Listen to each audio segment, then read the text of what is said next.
Before you decide marriage is safe, listen carefully. This isn't a horror story with monsters. It's worse. It's real.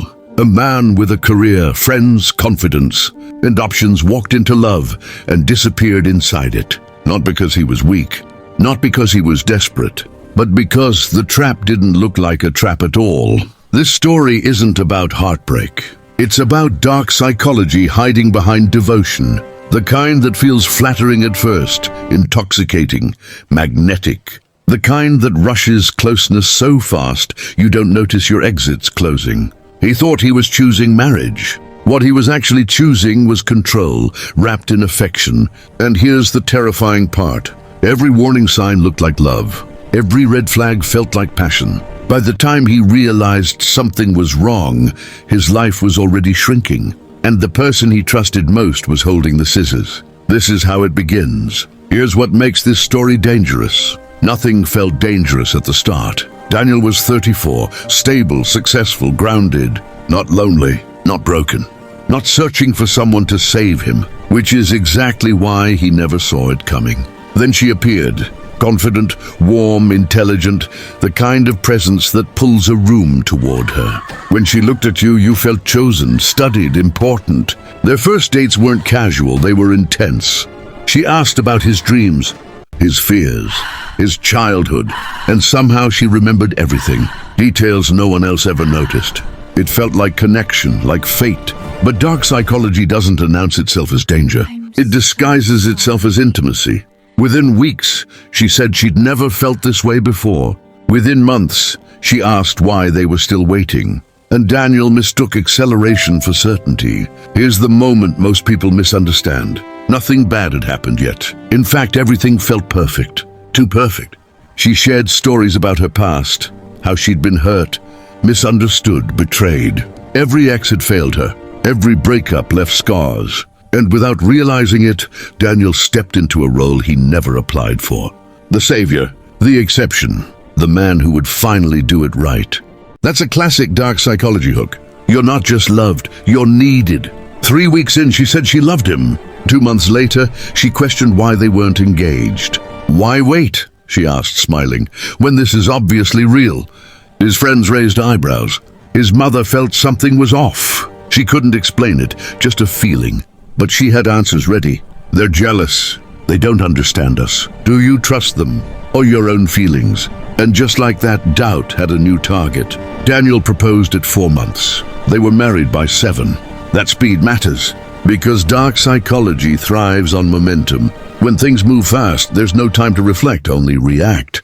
The shift didn't happen all at once. That's the trick. It never does. It started as curiosity. Where were you today?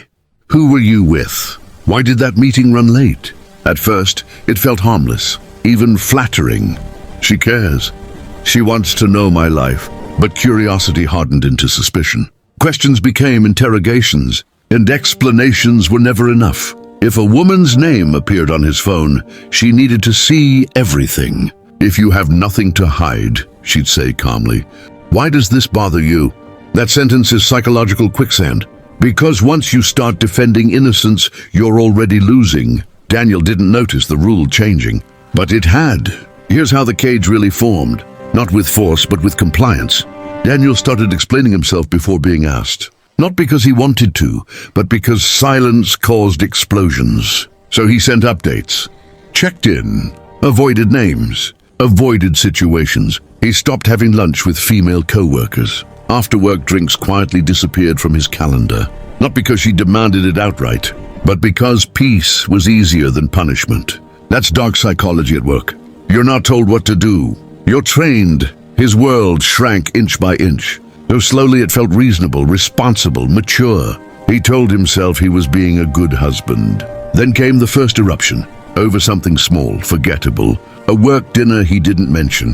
What followed wasn't an argument. It was rage. And once you see that side, you never unsee it. The explosion lasted over an hour. Screaming accusations, words designed to cut deep. She called him a liar, a traitor, said he never loved her. Objects flew, not at him, but close enough to make his body react. That detail matters, Because it wasn't loss of control. It was calibrated intimidation. Then just as suddenly it stopped. She collapsed, shaking, crying. "I'm so sorry," she said. "I don't know what came over me. I'm scared of losing you. This is the most dangerous moment. Not the rage, but the remorse. Because the apology felt real. The tears felt real. The version of her he loved was suddenly back." Daniel held her, forgave her, promised they'd get through it. He didn't know he just completed the first full cycle. Explosion, apology, honeymoon. And once that loop forms, it tightens. The calm that followed was intoxicating. She was loving again, attentive, gentle. It felt like proof that the nightmare version wasn't real. That's how the cycle traps you. The good moments rewrite the bad ones. Each time Daniel forgave her, the next explosion came faster and hit harder. But something else was happening quietly in the background. Isolation. His friends became a problem. "They don't respect us. They're a bad influence. Why do you need them when you have me?" If he saw them, she'd grow distant for days. Cold, silent, unreachable. No yelling, just punishment.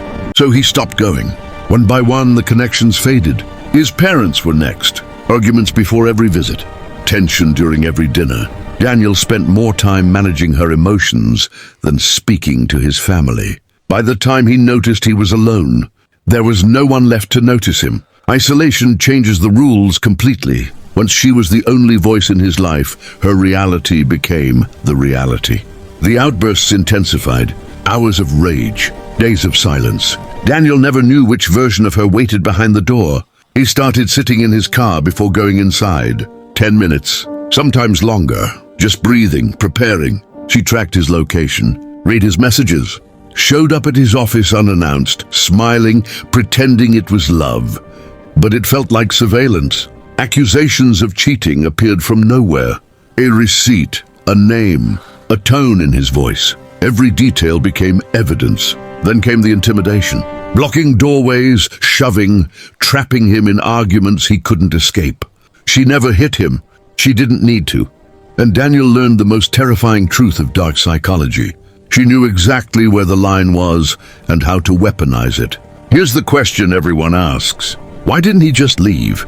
Because shame is a stronger prison than fear. Men aren't supposed to be victims. That's the script society hands them. Daniel imagined telling someone the truth. "My wife tracks me." She screams for hours. "She won't let me leave." He pictured the laughter, the disbelief. Just stand up to her. "What did you do?" So he stayed silent, and silence became self-blame.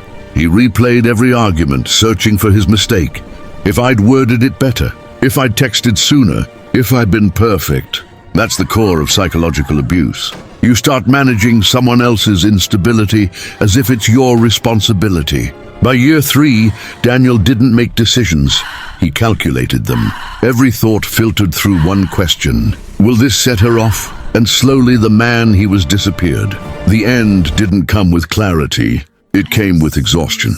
After 3 days without sleep, screaming, accusations, shattered objects, Daniel caught his reflection in the mirror. Hollow eyes, sunken face, a man fading, and a thought cut through the fog. If I stay, I won't survive this. When he asked for a divorce, she didn't break down. She went on the offensive. Threats, smear campaigns, calls to his job. Not rage, strategy. That's the final phase of dark psychology, punishment for escape. Daniel eventually rebuilt, slowly, carefully. But the scars stayed. He learned the signs too late, but not too late to warn others. Love shouldn't erase you. Marriage shouldn't feel like surveillance. And intensity is not intimacy. The most dangerous partners don't look dangerous. They look perfect. And that's why this story matters.